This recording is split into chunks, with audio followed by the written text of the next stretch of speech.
parte del problema de este tipo de cosas es que existen muchos mitos.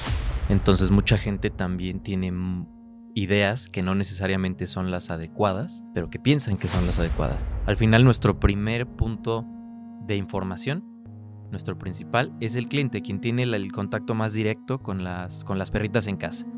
Y hay que tratar de que ellos les podamos identificar el punto en el cual, que es clave, empieza la pubertad de la perrita. Pero en el caso de las hembras, la piómetra es la reina de este tipo de problemas. Es lo más típico, sigue siendo un problema y es lo que yo creo que en cuestión de casuística ocupa, si no el 80 más del porcentaje de enfermedades reproductivas del día a día en la veterinaria. El prolapso también llega a ser bastante común. Es uno de los típicos signos problemáticos que se da también a tempranas edades. No hay mejor medicina que la preventiva.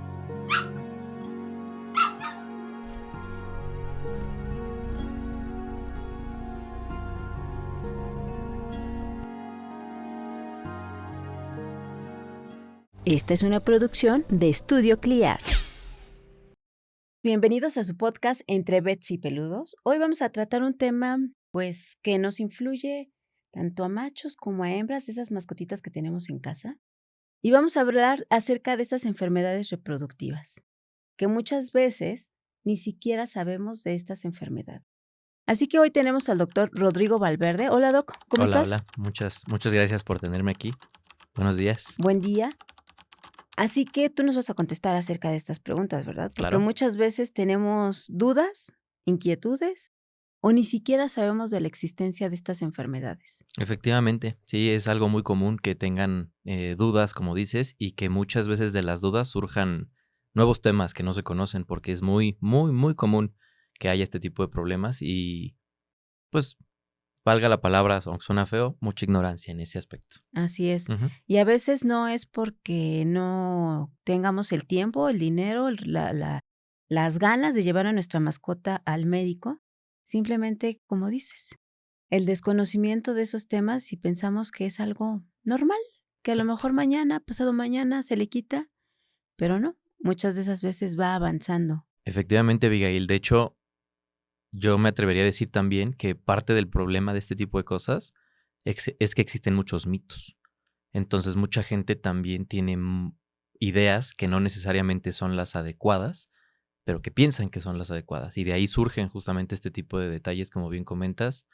Ah, eso pasa, eso es normal, eso no hay problema. Y a la mera hora, sí lo es. Y por ejemplo, ahorita que hablas de mitos, a Ujú. veces podemos creer que, por ejemplo, esas enfermedades reproductivas, principalmente en hembras, solamente le dan cuando ya son grandes y que no tienen ningún problema ellas cuando son cachorritas. Sí, efectivamente, eso es uno de los mitos, efectivamente, que pasan. Como siempre en nuestra área de clínica como tal, y no se diga la veterinaria, pues en general, no está limitado a esta especie, ni mucho menos. En las perritas es muy típico también que efectivamente no haya temas en esos primeros años de vida, pero no significa que no haya excepciones. ¿Y a qué me refiero? Depende mucho de la raza, del estilo de vida, de cómo se lleve a cabo justamente esos celos, esa gestación, ese X, ¿no? Y entonces salen los típicos mitos como mencionábamos. Es que si de chiquita la cruzas, después ya no hay tema. Si la cruzas primero del primer celo, nunca le va a pasar ya nada, ¿no? Se tiene que cruzar una vez. Es lo típico que tienen ese tipo de, pues sí, de cultura todavía. Yo diría que es parte de la cultura, Claro, justamente, algo que ¿no? ya está muy arraigado y ni siquiera sabemos la realidad.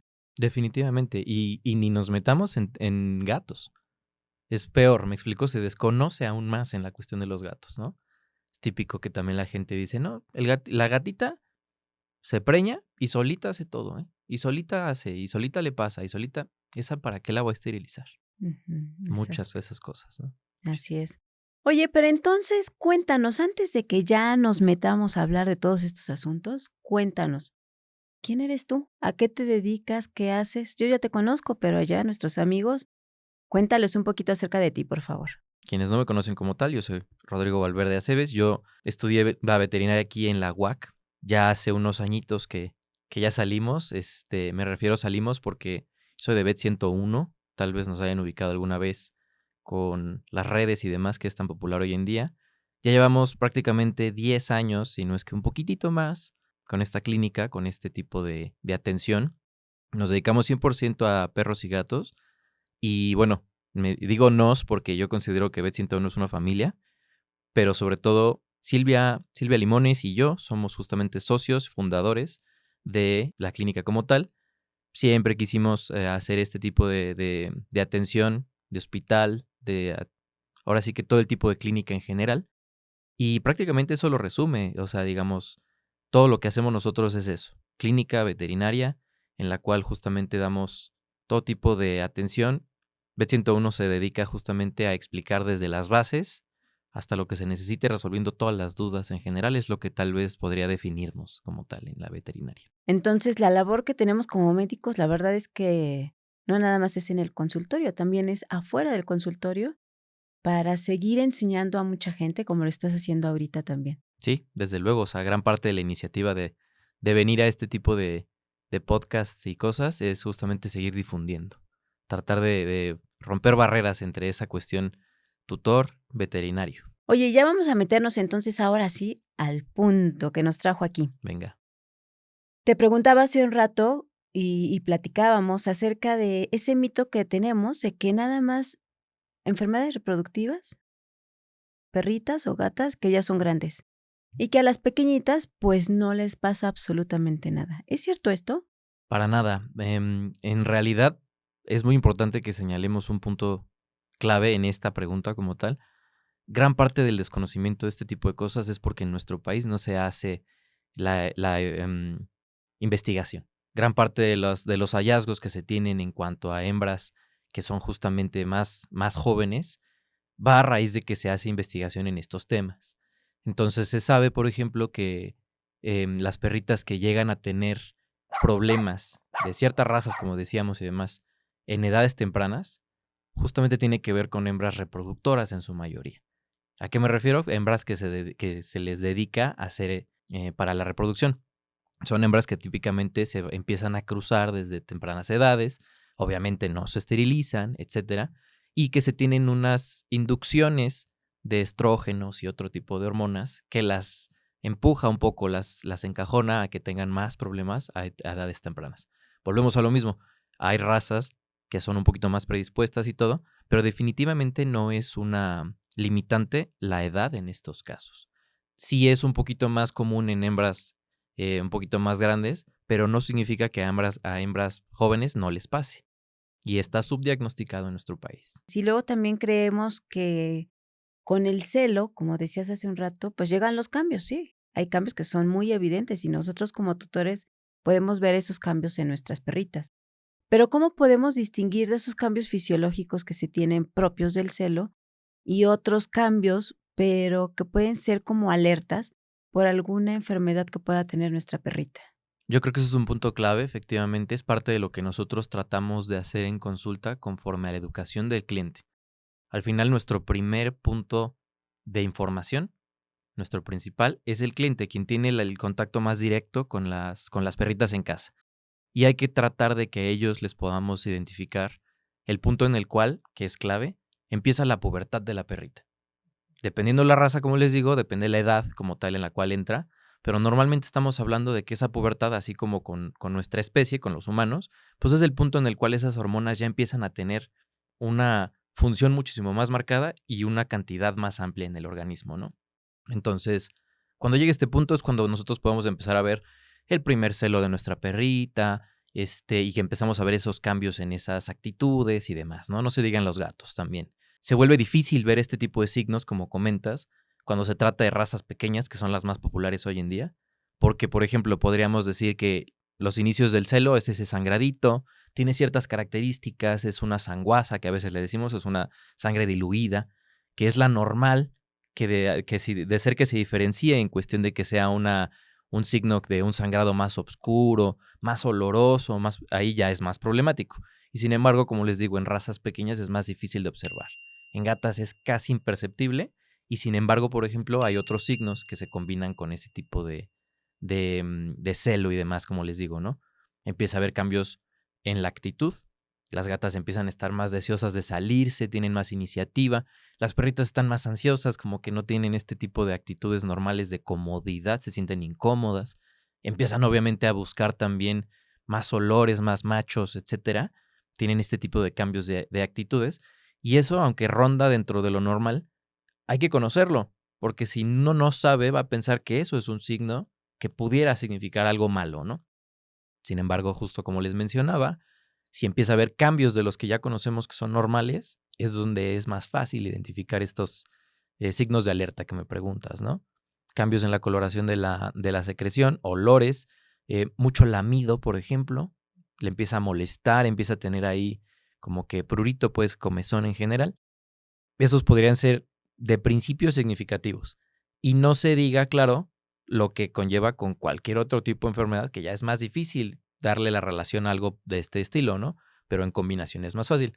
Vómitos, diarreas, enrojecimiento del área, de anorexia, que al final, como se comparte con otras enfermedades, es subjetivo. Pero obviamente el llevar este tipo de control con su veterinario tiende a ser muchísimo más fácil que nos demos cuenta más rápido. Por eso es la importancia de las visitas con el médico, porque el médico te va guiando, te va orientando qué es lo que está ocurriendo con tu hembra, con tu perrita, con tu gatita. Definitivamente.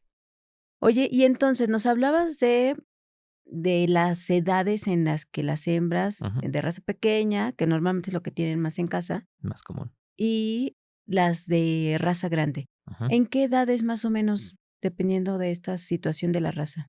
En cuanto a la aparición de Del primer problemas, celo. del celo. Normalmente, entre más grande la raza, es más tardada la aparición porque hay una maduración más lenta. Y entre más chico, al contrario, ¿no? Es más rápido. Hemos tenido pacientes, por poner un ejemplo, chihuahuitas o yorkies, que llegan a tener su primer celo a los 5 o 6 meses. Y en cambio, por ejemplo, en las razas ya, pues no se diga el otro extremo, un gran danés, un San Bernardo, grandotototes, prácticamente están teniendo el primer celo entre el año, 2 meses, 3 meses. Es muy drástica la diferencia, ¿no? Y sin embargo, volvemos a lo mismo. Hay de todo, hay intermedios, ¿no? Hay perritas yorkies que efectivamente hasta que tienen 10, 12 meses empiezan a tener ese primer celo. Como dice, ahora sí que lo que ya conocemos, la hormona se manda sola. Esas cuestiones hormonales son muy latosas en ese aspecto, ¿no? Entonces, es más o menos un estándar y es donde nosotros como veterinarios tenemos esa responsabilidad, que cuando empezamos a hacer ese seguimiento con el cliente, después de la última vacuna que pongamos, no es bueno, ahí nos vemos, es más bien, ahora espera esta situación, ¿no? Ahí es donde nosotros, por ejemplo, siempre recalcamos, ya hay que esterilizar, ya hay que pensar en esto, etcétera. Y claro, no estamos en contra de que se haga una cuestión de cruza, pero siempre de manera responsable. Exactamente, has dado en el clavo. Responsablemente, porque a veces están las perritas en celo, abres la puerta y salen pero disparadas y se encuentran ahí a cualquier macho que está puesto y dispuesto Exacto. y la monta y después llegan a los consultorios. Es que mi perrita quedó preñada y yo no quería. Y ahí Sí. vienen los dolores de cabeza. O la típica también nos ha pasado, ¿no? Decimos, el amor encuentra la manera. Tienen un Claro. perrito macho chihuahuita y la hembrita husky. Y Ujú, piensan que no va a haber problema. claro. Nunca va a pasar. Y de repente ya está preñada la perrita. Sorpresa. El amor encuentra la manera. Sí es, en alguna ocasión me tocó una hembra pitbull con un perrito chihuahua. Justo. Y decía la señora: "¿Pero cómo le hicieron?". Señora, ¿cómo le explico? Ellos sabrán. Ajá, sí. Exactamente.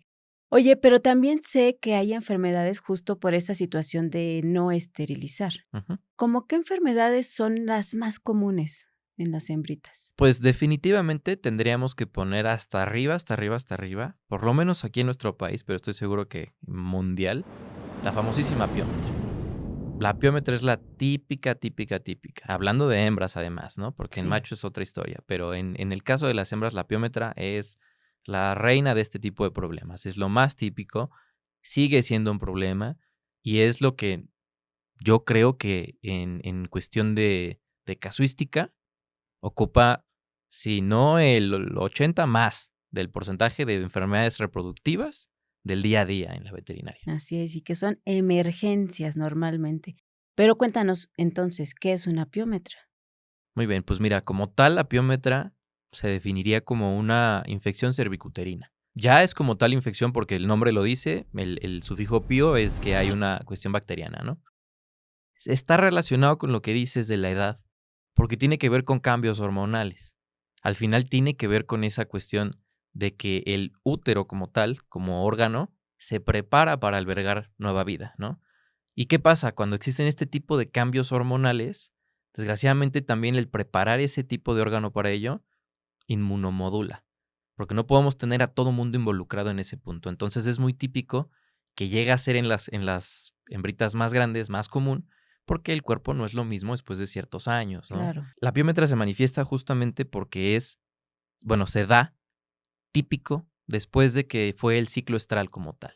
Es muy típico en la historia clínica veterinaria que hay que checar que efectivamente la hembra, no se diga, esté entera o tenga un remanente o demás, pero que justamente haya pasado, es lo más típico que la historia clínica dice, que haya pasado el estro relativamente pronto, ¿no? ¿Cuánto estuvo en celo? No, pues hace 15, 20 días terminó. Típica aparición de la piometra.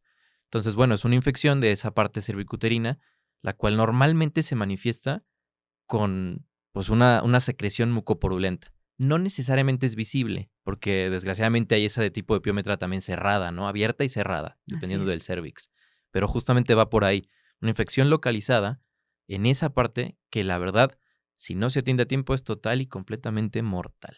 Así es. A veces llegaban al consultorio y decían, es que tiene infección en los ojos, tiene vómito, tiene diarrea, y pensaban que era algo que había comido. Ujú, Pero ya en la revisión te dabas cuenta que era piómetra.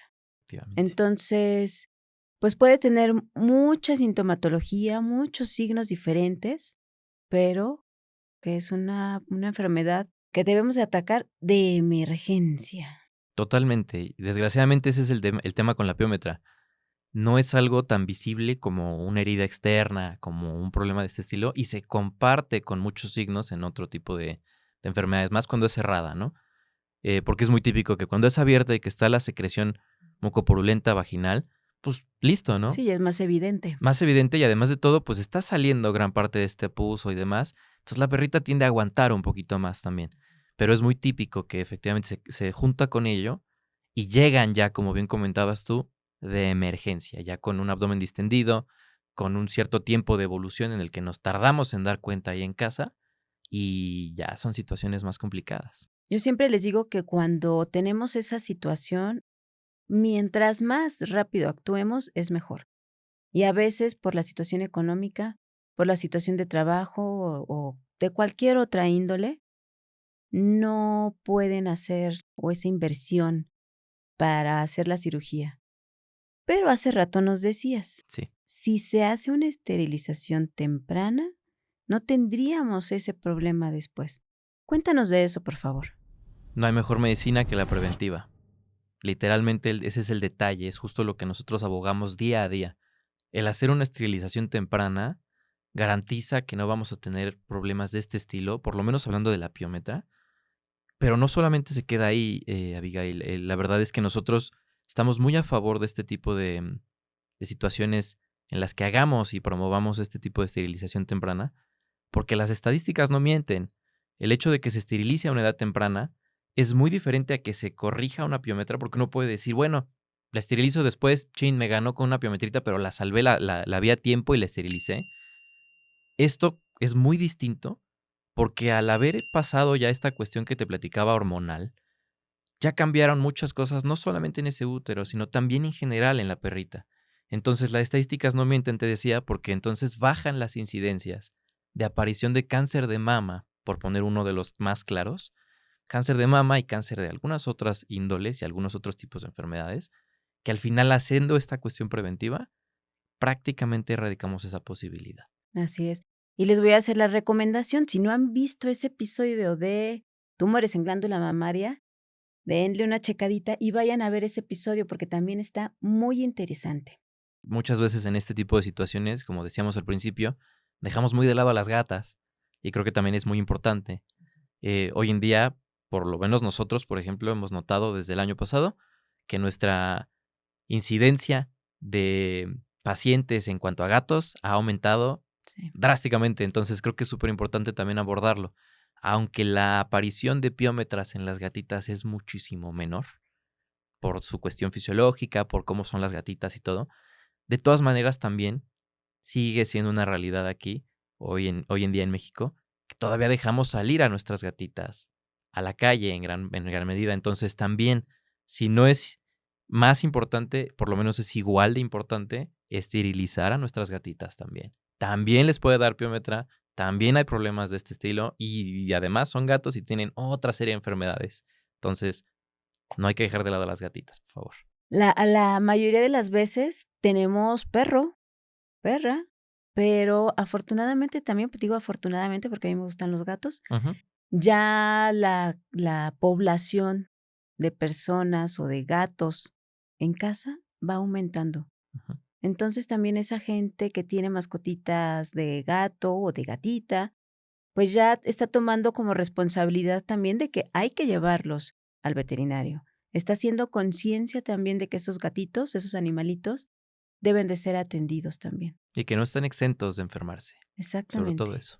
Ujú, Porque a veces creemos, otro mito, a veces creemos que a los gatos no se les hace nada. ujú. Ni bañarlos, ni vacunarlos, nada. Sí. Darles ahí su agüita, su comida, ellos son independientes, no necesitan nada.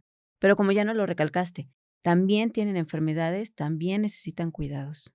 No, totalmente, totalmente. Oye, y otra situación también que se presenta es la metritis, Ujú. tanto en gatos como en gatitas como en perras. ¿Cómo podemos distinguir ese tipo de enfermedades que pueden estar ocasionando un malestar en nuestro animal? Distinguirlas entre piómetra, metritis y demás.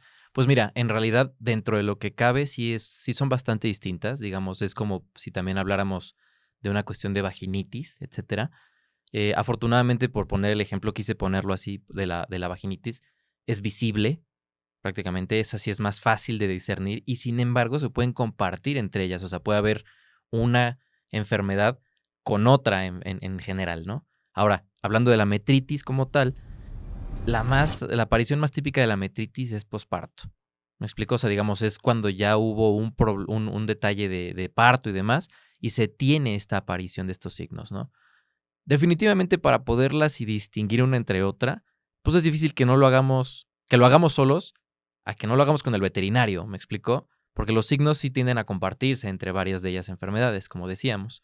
Entonces, la metritis en sí no necesariamente va a imponer un riesgo tan alto como es una cuestión de piómetra, no se diga, no es tan una cuestión de emergencia, pero sí podríamos catalogarla en una cuestión de urgencia, porque es diferente justamente el que podamos tener am, ese riesgo directo a la vida que como tal una enfermedad, como bien comentas, que sea molesta, que sea problemática y, ojo, que vaya a dar camino hacia otro tipo de problema.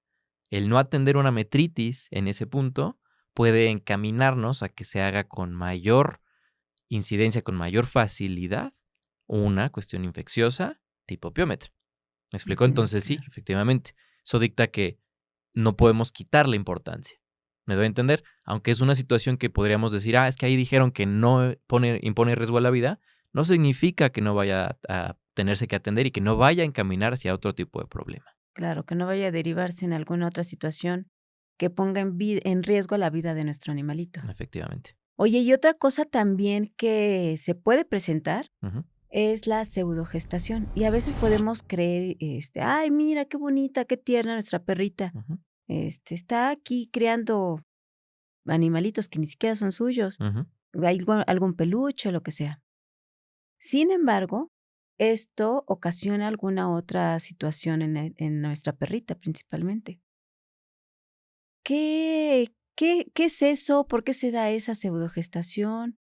¿Qué consecuencias tiene nuestra hembra? Sí, súper importante también esa parte. Es mucho más común de lo que creemos en realidad. Se le decía anteriormente, como en los humanos, un embarazo psicológico. En este caso, es una pseudogestación porque no tiene nada que ver con la cuestión psicológica. Simplemente son las hormonas haciendo ahí de las suyas, ¿no? Entonces, es diferente de los términos, pero al final se tratan de la misma cuestión. Es una gestación ficticia, por así decirlo, ¿no? Pero ¿por qué se está dando todo esto? Volvemos al principal culpable de lo que estamos hablando, la hormona. No hay una situación de estas de las que estamos hablando en la que no esté involucrada esta hormona, estas cuestiones hormonales en general. Y efectivamente hay mucha gente que lo ve como, ay, pues es que mira, pobrecita, mira, qué padre, etcétera, y hasta lo deja pasar.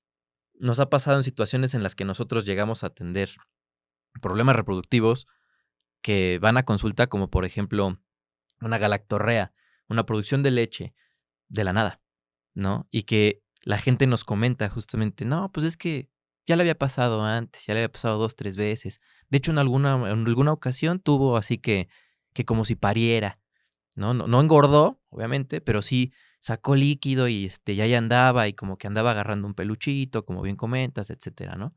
Y para nosotros eso es un súper foco rojo, una red flag, dirían hoy en día, ¿no? Ujú, claro. No solamente para la cuestión hormonal y todo, sino porque esta parte de educación al cliente, algo falló. No se le ha explicado en la mayor parte de los casos que eso es un síntoma, un signo muy, muy alarmante en la cual se tiene que atender de manera rapidísima, porque al final esto nada más nos está indicando que el siguiente paso va a ser, ya se diga no una hiperplasia, sino también una cuestión de piómetra ya. Y es un signo muy claro, muy, muy claro de que se necesita esterilizar y que, por ejemplo, también dando una cuestión de labor social, esa es una hembra que no debe cruzarse, que no debe dar a una progenie porque va a heredar ese tipo de problemas y o ni siquiera va a llegar a gestar de manera adecuada. Nos hablaste ahorita de hiperplasia. Ujú, A veces llegan a los consultorios, ya pasó 1 día, 2 días, 3 días y le notan algo raro a la perrita, pero no saben qué es. ujú. Entonces lo van dejando y ya hasta que está la perrita con mucho, pero mucho dolor, muy mal, ya no se levanta, ya está tirada, es cuando, ay, creo que la tengo que llevar. No sé qué le pasa, pero la tengo que llevar. Cuéntanos de esta enfermedad, por favor. Sí, este caso, como bien comentas, es como la presentación más típica ya en la clínica como tal, ¿no? Cuando uno hace el triaje y que va agendando y que se haga la historia y demás, es donde llega, ¿no? Justamente, al rato va a venir una perrita que lleva 2 días, que empezó a cambiar el comportamiento, etcétera, etcétera. Se le preguntó de una vez porque ya sabíamos, no está esterilizada. Y hace 15, 20 días fue su celo, ¿no? Luego nos prende el foquito. Híjole, se me hace que trae algún tipo de piómetra o alguna cosa, ¿no? Y claro, al final este tipo de situaciones no son visibles todas las ocasiones, pero se utiliza imagen, ¿no? Un ultrasonido y demás. Resulta que hay un útero que está agrandado, pero que no hay contenido. ¿Qué pasa? Un paso antes de que se geste este tipo de problema de piómetra está la hiperplasia quística. La hiperplasia quística es justamente una parte en la cual se estaba preparando, como les había mencionado, este útero para recibir una nueva vida, pero simplemente no llegó a darse esa cuestión, no hubo un coito, ni mucho menos, no hubo ese tipo de inseminación ni nada. Y entonces, ¿qué pasa? Ese tejido, como lo dice el nombre, crece de manera pues, descontrolada, por así decirlo, pero también genera esta cuestión quística, que también viene en el nombre, ¿no? Y es un paso previo a que exista ya también esta condición en la cual nada más hace falta que una bacteria colonice para que se genere la piómetra. Volvemos a lo mismo. Si nuestra perrita estuviera esterilizada, no tendría esta situación, este tipo de enfermedades de las cuales estamos hablando. Exacto. Oye, y a veces también está el prolapso uterino. Cuéntanos de eso, por favor. El prolapso también llega a ser bastante común. Eso, por ejemplo, ahorita que lo sacamos a colación, es uno de los típicos signos problemáticos que se da también a tempranas edades. Este no es exclusivo o, bueno, no es más dado en las cuestiones de edades más longevas. Hemos tenido perritos que a su primer celo, Así es. un prolapso. Y bueno, el prolapso afortunadamente es algo que se atiende mucho más pronto porque visualmente es mucho más apantallante para los tutores, para los clientes como tal. A diferencia de la piómetra que a veces tiende a ser pues subjetiva en los signos, como lo hemos hablado ya durante este rato, el prolapso es súper visible. Súper visible, se ve justamente cómo se sale. Prolapso significa que efectivamente sale de alguna cavidad como tal, se sale del del espacio donde normalmente está sujeto el órgano como tal.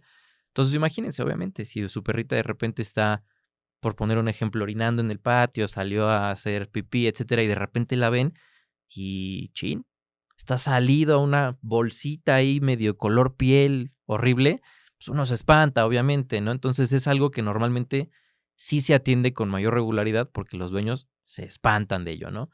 El prolapso, obviamente, como lo dice el nombre, el principal problema es que está expuesto este órgano. Entonces, primer instinto canino, me duele, me molesta, me chupo, me estoy ahí mayugando. Entonces, normalmente está, como está expuesto, está propenso a infecciones, se puede lacerar, le duele, obviamente, etcétera. Y, volviendo al punto que estábamos diciendo, es súper indicativo de desbalances hormonales. Así es. Oye, y a veces podemos pensar, mañana se le va a quitar. Si me espero a pasado mañana, yo espero de todo corazón que mi perrita ya no tenga nada. Pero no sucede eso. ¿Qué es lo ¿No? que tendríamos que hacer en una cuestión, por ejemplo, de prolapso?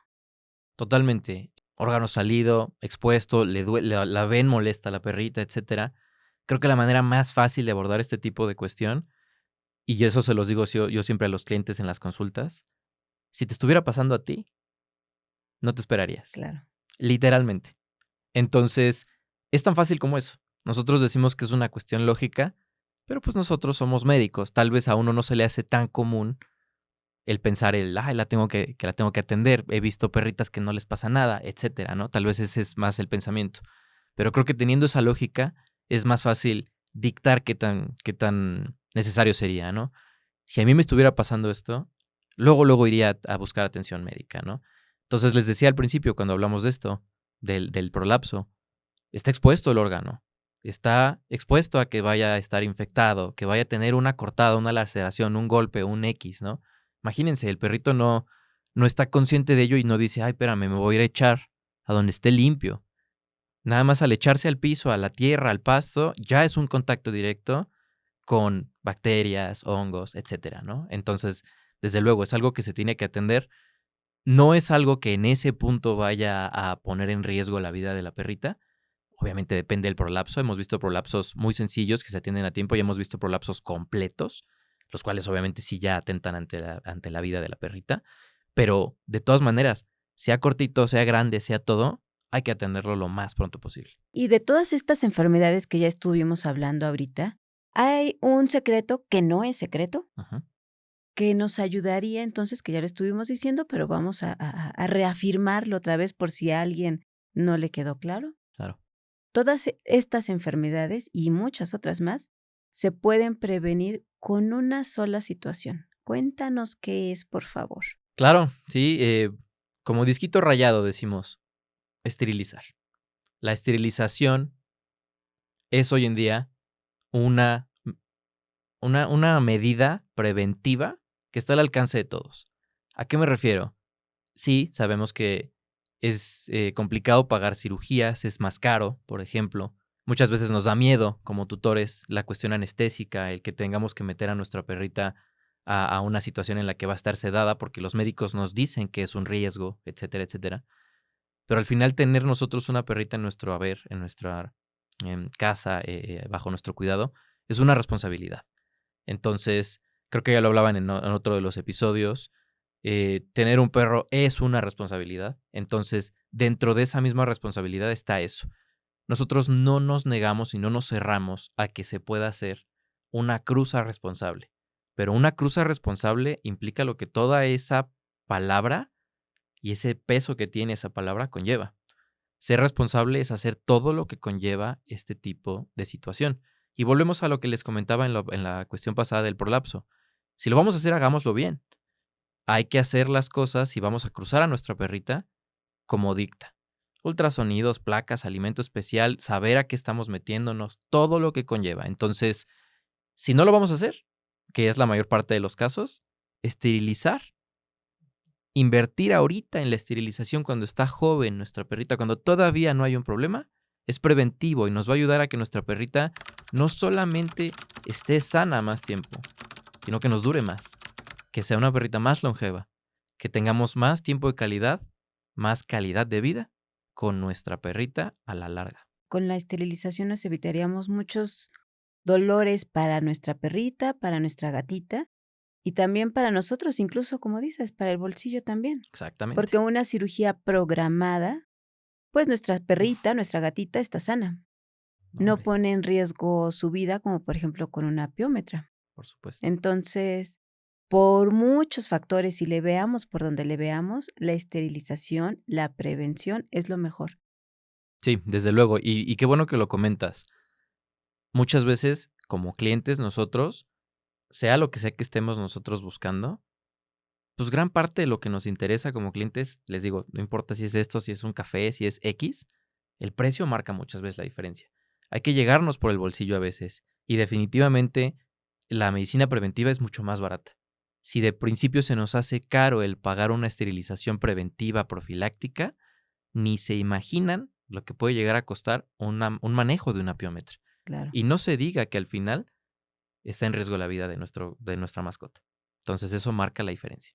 Y yo creo que muchos de los tutores que nos están viendo quieren y aman a su perrita, a su gatita. Por ese amor que le tienen, hay que hacer este tipo de medicina preventiva.